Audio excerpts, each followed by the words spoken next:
Um, I wanted to make a video about religion, or the lack of it, or whether one should have one. So I'm here in my garden, and I wanted to talk about what's hot on YouTube now these days: Hitchens and Dawkins, or is it Dawkin? And the ridiculousness of religion and how we should all become atheists and hate Christianity and religions and they're all so backward. And the reason why I'm inclined to make a video about this now is partly because I'm old and I'm going to die not so long from now. And people I know and love, people I know and like, or at least, I don't know, just people I empathise with, are also, up against it, and we all are, and we're all going to be dead soon. And I don't think I've got a lot to say. I'm an English conversation teacher mainly, but I do think that I should have said more about something that happened to me 26 years ago when I was 22, when I went mad and I saw a different world. And the first thing I want to say is that there is a different world. That there's a Terrence Malick film, The Thin Red Line I think it's called, where the hero talks about there being a different world, and Terrence Malick has typical Terrence Malick shots of trees blowing.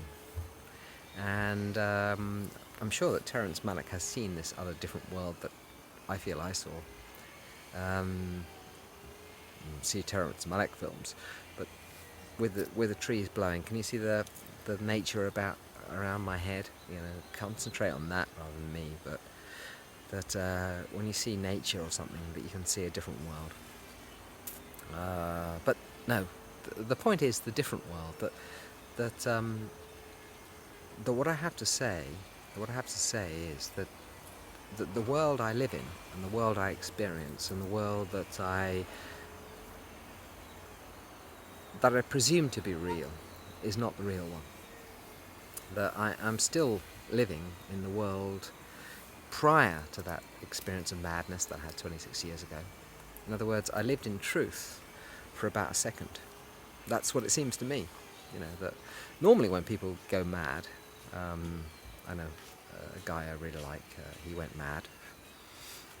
He was swimming across a lake, and so there's insects. And he had a spell of madness, and he rejected it. That was the madness. But for some reason, it seemed to me that the madness that I experienced was more real than the rest of my life, the life that I'd led prior to that madness, and the life that I lead now. Okay, so that was a long preamble and very boring.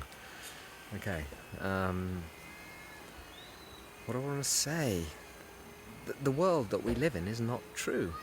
The world that I live in is not true. What is it? The world that I live in is that I experience myself to be a self-narrative. And there's lots of books on this, The Storytelling Animal, or Dennett's something about,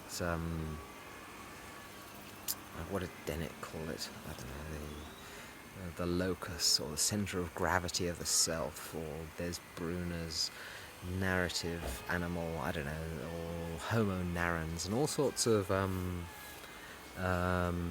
books and theories about how the self, or what we are, is a narrative. Now, how is that possible? There are all these brainy people talking about how we are a narrative, but imagine, can you see the rest of the video? Not my face, but the rest of the nature around us. How on earth can I be a narrative? And yet, all those brainy people are right. I do experience myself as a narrative.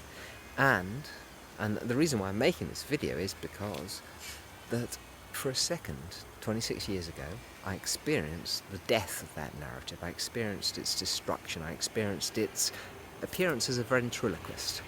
all there was the little dummy going, I am Tim. And it was a dummy without a dummy. There's a great ventriloquist on YouTube that does that act where she disappears a dummy and she's still sort of, hi, I'm Tim.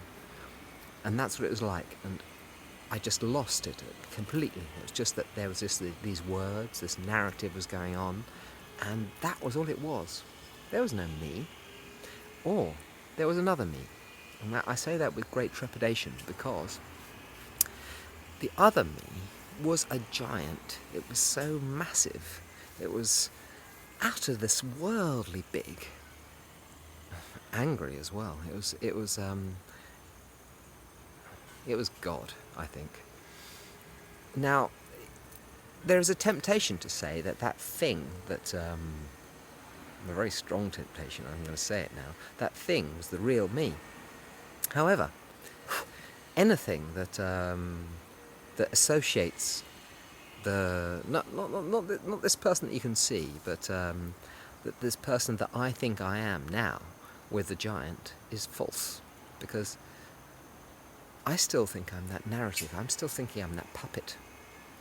And yet there was something so massive, so completely out of this worldly big that was doing it all.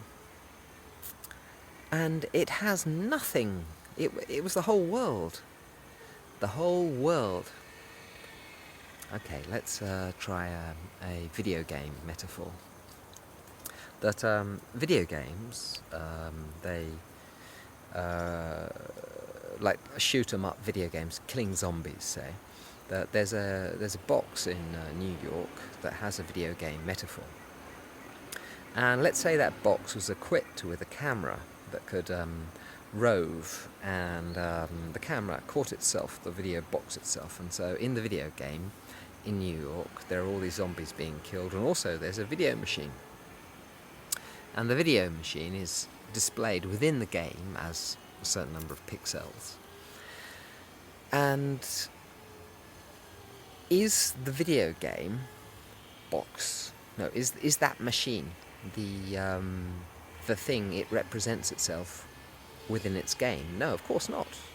The thing in the game is merely a certain number of pixels, a certain number of dots, and the game itself is massive. The game machine itself may have wood rot and may have rust on its chips and have a whole dimension to it, that dimensions and dimensions that we can't understand, that in the video game there's only this box that is represented when you go into the game arcade and kill zombies there.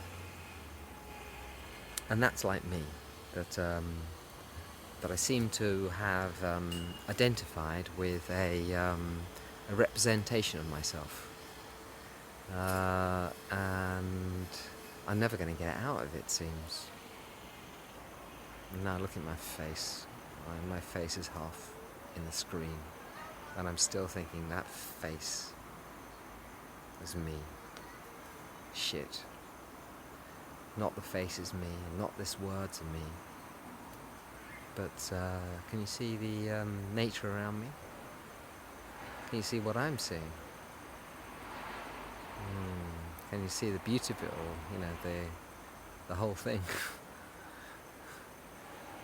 There's a bloody big thing here. There's something else, you know, not like me, not like my face, not like my voice, but there's something massive. And it's here. And I guess when I die, I'm going to see it again. Oh, it makes me shiver. Damn. I'm not going to be able to explain to anyone. But I'm not. Don't know about you. Who are you? Don't know who you are. I'm not the person I think I am.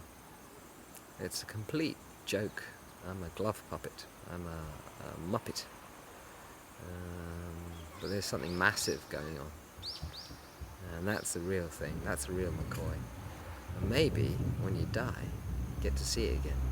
I kind of think so. It's going to be horrible, because I spent so long thinking that I was this face in a video screen, or this voice. But it's there. There is another world. Hell, I'm not convincing anyone.